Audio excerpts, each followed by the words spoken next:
बहुत अहम डेवलपमेंट शहर इक़्तिदार में हुई जब इस्लामाबाद हाई से इमरान खान साहब की बहनें सुहेल खान आफरीदी साहब, सलमान अकबर राजा साहब केपी हाउस पहुंचे और वहां जाकर और एक बहुत ही जारहाना और अहम प्रेस कॉन्फ्रेंस की गई। उस प्रेस कॉन्फ्रेंस की वैसे तो चंद अहम पॉइंट्स बताऊंगा, लेकिन एनालिसिस की हद तक जो चीज़ें बहुत तब्दीलियां में नजर आई वो कौन सी थी और उस तब्दीली की वजह क्या है।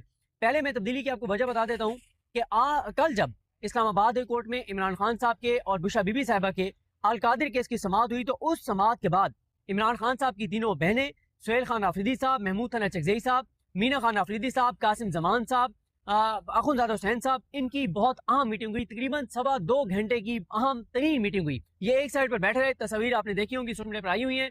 फिर उसके बाद इसी मीटिंग के दौरान अल्लामा राजा नासिर अब्बास साहब ने भी उनको ज्वाइन किया और इस मीटिंग में बहुत ही तफसील के साथ चीजें डिस्कस हुई। और इस मीटिंग के बाद हमें बहुत सी चीजें तब्दील होती हुई नजर आई। हमें अलीमा खानम साहिबा की गुफ्तगू में बहुत बड़ी तब्दीली नजर आई, हमें उनकी स्ट्रेटजी में तब्दीली नजर आई। आपने देखा होगा कि बहुत से लोग ये बात कर रहे थे, हम भी ये बात कर रहे थे। फिर मुराद सईद साहब ने जो शहजाद अकबर साहब को इंटरव्यू दिया, उसमें मुराद सईद साहब ने भी कहा कि आखिर क्यों नहीं इमरान खान साहब की बहनों के साथ बैठा जाता। इमरान खान साहब की बहनें बैठे, तहरीक तहफ़्फ़ुज़ पाकिस्तान की क़यादत बैठे, सलमान अकबर राजा साहब बैठे, गौहर साहब बैठे, सुहेल आफरीदी साहब बैठे, सब बैठे और एक स्ट्रेटजी बनाए। ये बहुत ही बड़ी पेशरफ्त हुई है कि इमरान खान साहब की बहनों और तहरीक इंसाफ की क़यादत और तहरीक तहफ़्फ़ुज़ पाकिस्तान की क़यादत के दरमियान गलतफहमियां थी या नहीं थी, लेकिन परसेप्शन यही है कि फासले बहुत ज्यादा थे। परसेप्शन यही है, तासुर यह है कि इख्लाफात थे, दूरियां थी, वो दूरियां कम हुई। पिछले ये जो अभी मंगल गुजरा, ये मंगल नहीं, इससे पिछले मंगल को जो मैंने आपको रिपोर्ट किया था। लेकिन अब हमें नजर आ रहा है कि दूरियां मुकम्मल तौर पर खत्म हो गई हैं। जो भी स्ट्रेटजी बन रही है वो सबकी मुशावरे से बन रही है, ना सिर्फ सबके मुशावरे से बन रही है बल्कि इमरान खान साहब की बहनें उस पर मुतमईन है। इसलिए आज बहुत सी तब्दीलियां नजर आई। आज एक फैसला भी आया है, उसमें भी बात करेंगे।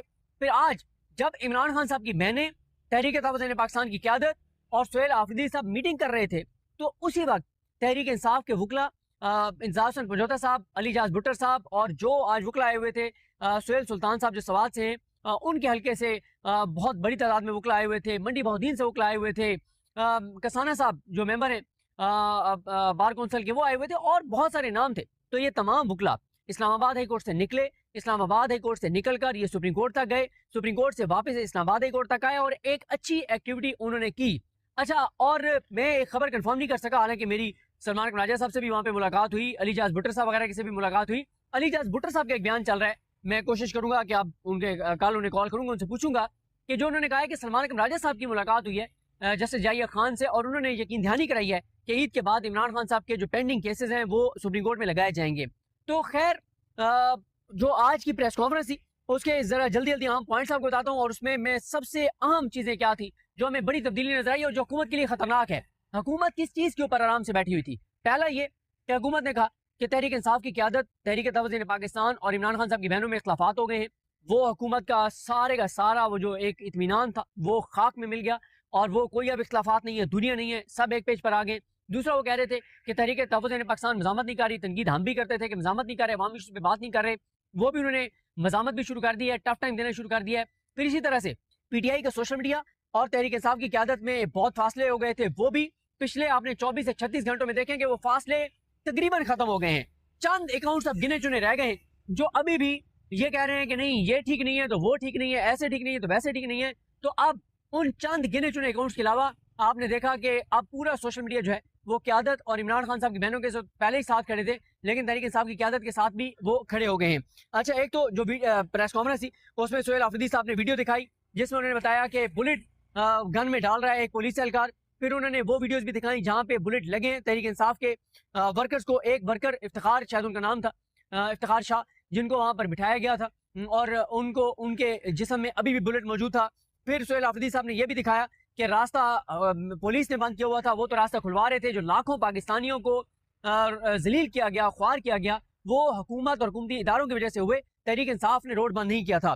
फिर इसी तरह से एक चीज की और जिक्र करना बहुत जरूरी है। अवैस यूनुस एडवोकेट यंग एक वकील हैं, अडियाला के बाहर जब भी वर्कर्स गिरफ्तार होते हैं तो वो अपनी टीम के साथ जाते हैं, एक एक वर्कर को रिहा करवाते हैं, जो रिहा नहीं होते उनके केसेस का फॉलो अप करते हैं। और जब 26 नंबर से पीटीआई के वर्कर्स को गिरफ्तार किया गया तो मुझे जो पता चला कि जब तक आखिरी वर्कर रिहा नहीं हो गया तो उस वक्त तक अवैस यूनुस, हैदर सईद और हैदर सईद की वालदा ये थानों के चक्कर लगाते रहे, ये कारकुनान को रिहा करवाते रहे और इन्होंने बड़ी एफर्ट की। और अवैस यूनुस जो है बड़े यंग एक वकील हैं। एक चीज़ की मैं आपको एक इंफॉर्मेशन शेयर कर देता हूँ कि कल एक आपको पता ही है कि एक पूरा ग्रुप है 4-5 लोगों का जो इमरान खान साहब की बहनों पे आजकल खास तौर पे लॉन्च किए जाते हैं, अटैक करते हैं। वो उनमें से एक अकाउंट ने ये कहा कि अलीमा खानम जो है वो कारकुनान को गिरफ्तार करवा देती हैं, फिर चली जाती हैं और उनकी वली वारिस नहीं बनती। मैं आपके साथ एक इन्फॉर्मेशन शेयर करना चाहता हूँ।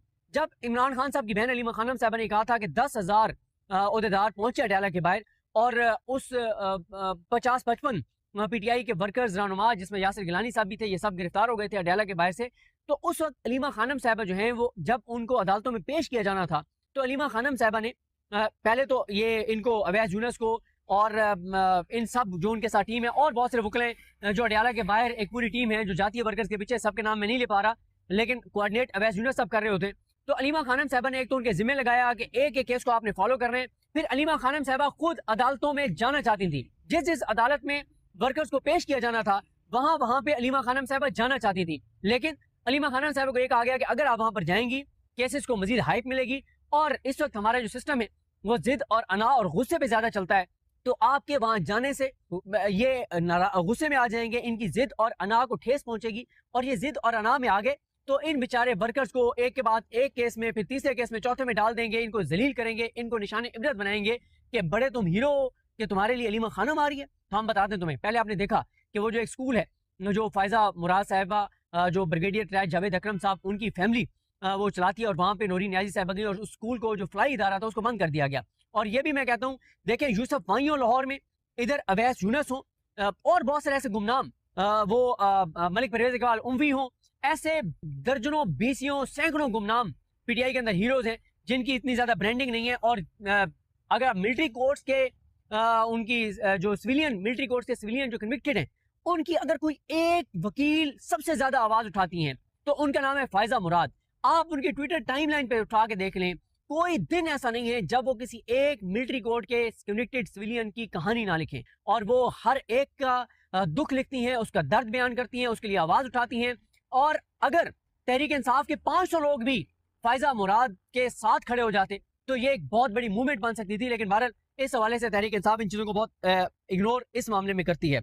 अच्छा, उसके बाद सुहेल अफरीदी साहब ने यह भी कहा कि सस्ती बिजली जो केपी है, उन्होंने कहा कि केपी वफाक को दीगर सूबों को सस्ती बिजली देता है, गैस देता है, पानी देता है, कुदरती वसाइल देता है, मिनरल्स देता है, लेकिन हमें बदले में क्या मिलता है? पंजाब गंदम बंद करता है केपी की, सीएनजी बंद की जाती है, रियासत हमें अपना हमारा हिस्सा नहीं देती, हमारा जो एनएफसी का हिस्सा वो नहीं दिया जाता, हमें हमारा हक नहीं दिया जा रहा, फिर हमारे अरकान असम्बली के ऊपर तशद्दुद किया जाता है, हमारे सामने बंदूकें तान ली जाती हैं। ये नफरतों को बढ़ा रहे हैं। क्या इनका मकसद पाकिस्तान को जोड़ना है या पाकिस्तान को तोड़ना है? केपी के लोगों को दीवार से लगाने की कोशिश की जा रही है। फिर उन्होंने मुतालबात बताए जो इमरान खान की बहनों ने भी दोहराए कि इमरान खान साहब को हॉस्पिटल शिफ्ट किया जाए, वो सारे मुतालबात जो उनके हैं। फिर इसी तरह से उन्होंने साइफर का जिक्र किया, उन्होंने कहा कि इमरान खान रूस का दौरा इमरान खान ने मुल्क के लिए किया था, कौम के लिए किया था, सब इदारे ऑन बोर्ड थे। अलीमा खानम साहब ने भी यह कहा कि सब इदारे ऑन बोर्ड थे, लेकिन बाद में अमेरिका को कहा गया कि इमरान खान अकेला चला गया, हमारा तो इसमें हमें तो पता ही नहीं था, हमें तो उसने ऑन बोर्ड नहीं लिया।